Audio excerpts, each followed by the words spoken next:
Yo guys, what's going on? It's Ace is here today with another video. In today's video, I wanted to talk about Arc Raiders' second playtest and give you a full review on my experience with the game and how I think it is absolutely amazing. And honestly, I think it is ready to release into early access.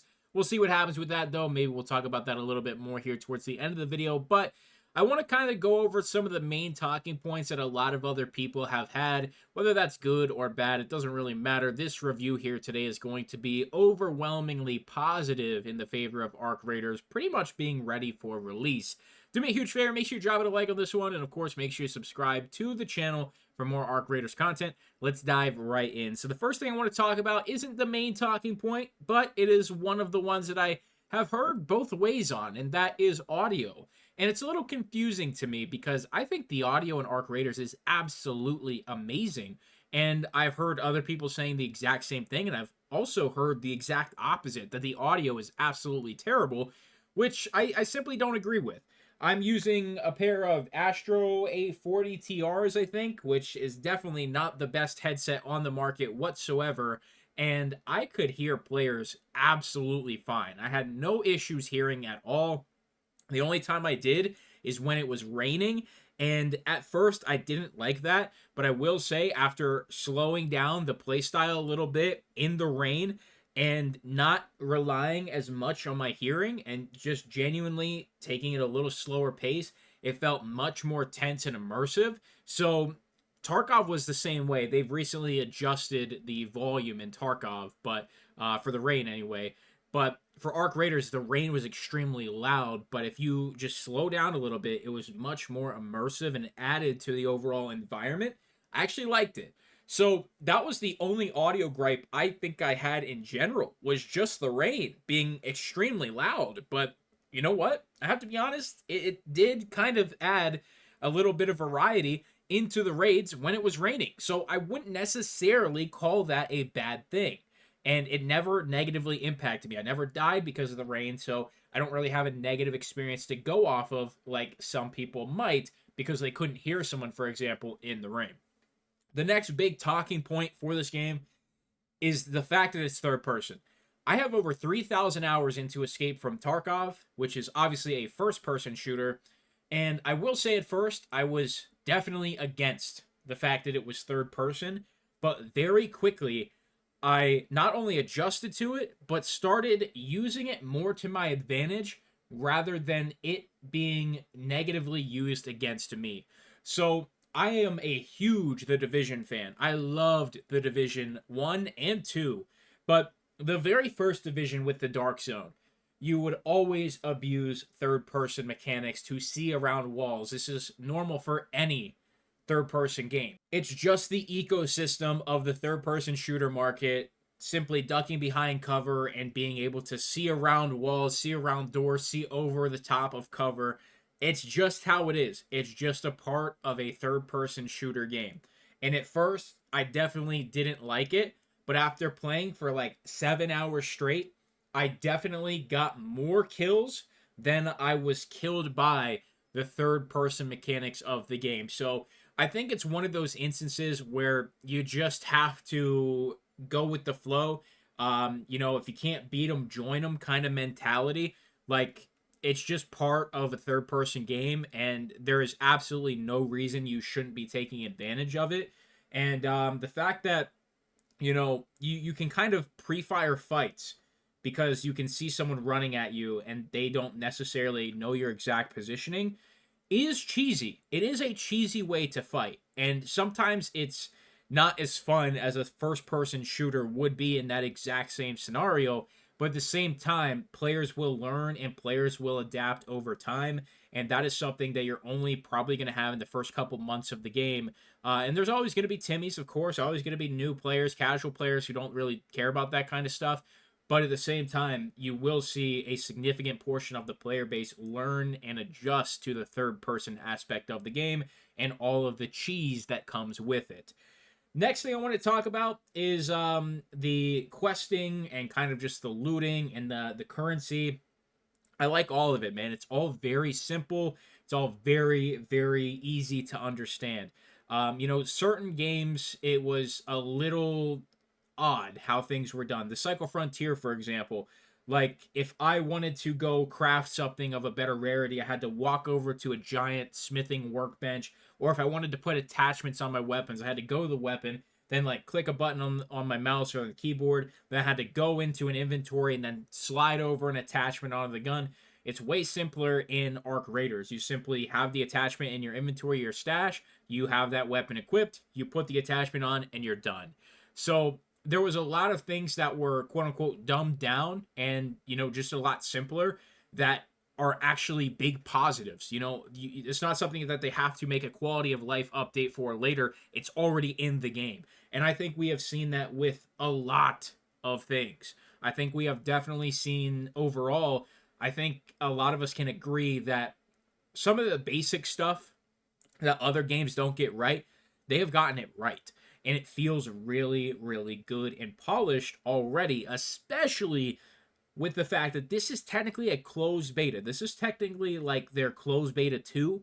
And I would expect very soon for them to launch an open beta, hopefully within 2 to 3 months. And then hopefully another 2 to 3 months after that, we are seeing release somewhere in October, November, December range. Now, if it was up to me, I would have this game released tomorrow, but I'm going to make a separate video just breaking that down on why they probably won't do that, but why they probably should at the same time.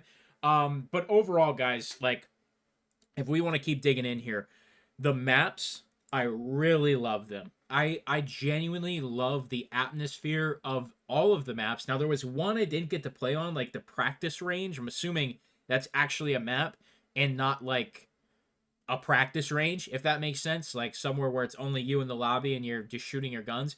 I'm assuming it's a map. I could be wrong on that, but I never actually put any time into that. But the Buried City, I played a little bit of. Obviously, I played the most on the dam, and then I also went to the the space map. I don't know exactly what it's called. I'm still pretty new to the game. Only logged about 7 hours, but I have been researching like crazy. I've been watching gameplay like crazy. I'm all in on this game, man. So it's one of those things where the maps, all of them, at least from what I played, and not just the daytime versions. I played a few night raids, and it is just, it's so immersive. The maps are so beautiful. The environment, the atmosphere, it's all amazing. It feels genuinely very good. And I honestly haven't felt this way about games since the Cycle Frontier, which unfortunately is already long gone, and then Escape from Tarkov, which I literally have a dedicated YouTube channel for, Aces EFT, which, I have put so much time into Tarkov and into that channel, and I'm hoping to do the same here with Arc Raiders. I think Arc Raiders is the first game in a very long time that truly has potential to succeed in this environment of having all of these extraction shooters.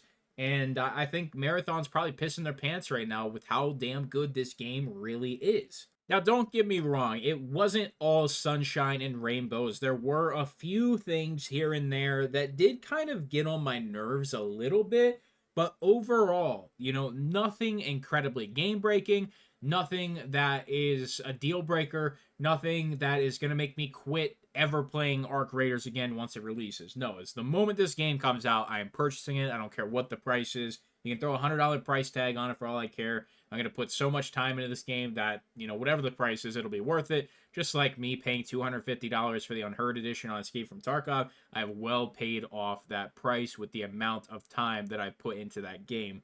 So, a couple of things that I really just kind of have little gripes about for Arc Raiders.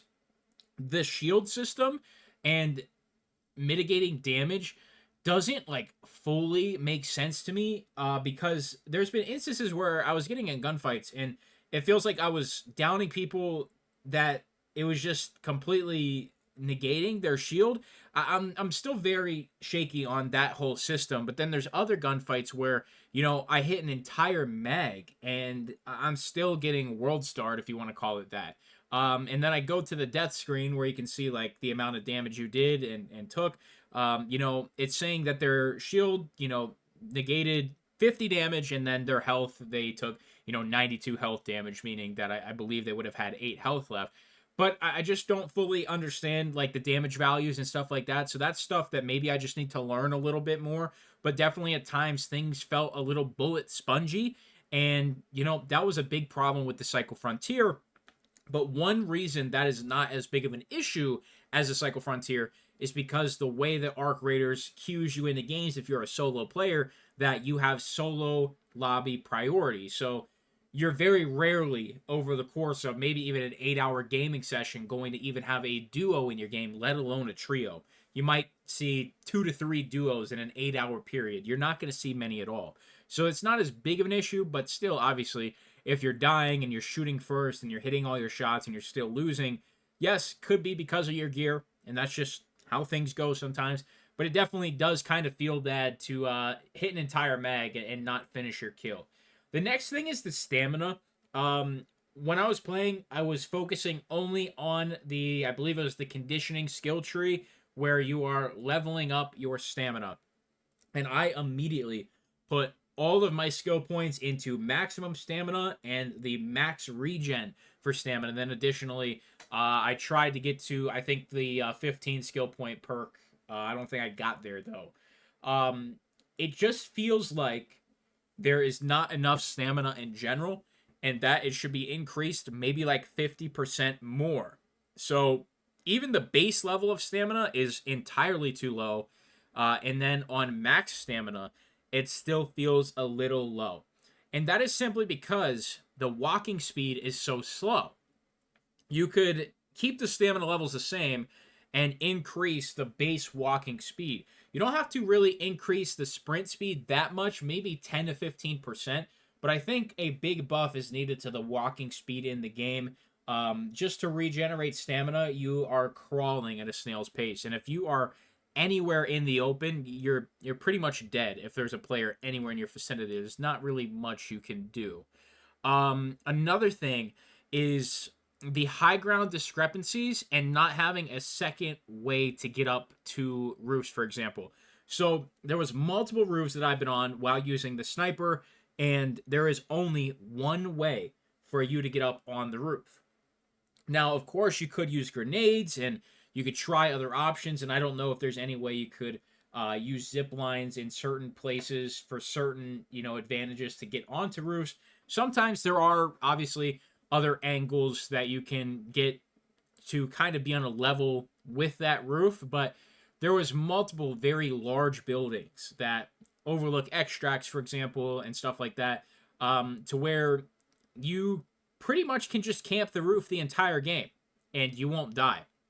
Now, I was not really killed in this manner, but I was the one doing the killing in this manner. I was sitting on top of roofs that only had a zip line to get up to or one ladder to get up to, and I'm sitting there with this sniper sniping, and then in my secondary slot, I have an SMG or a very high TTK pistol or a shotgun, and anytime I hear anything, I can literally just sit there at the entrance and be ready for that player. That's incredibly cheesy, and they need to add a second means of getting up to rooftops and countering rooftop gameplay.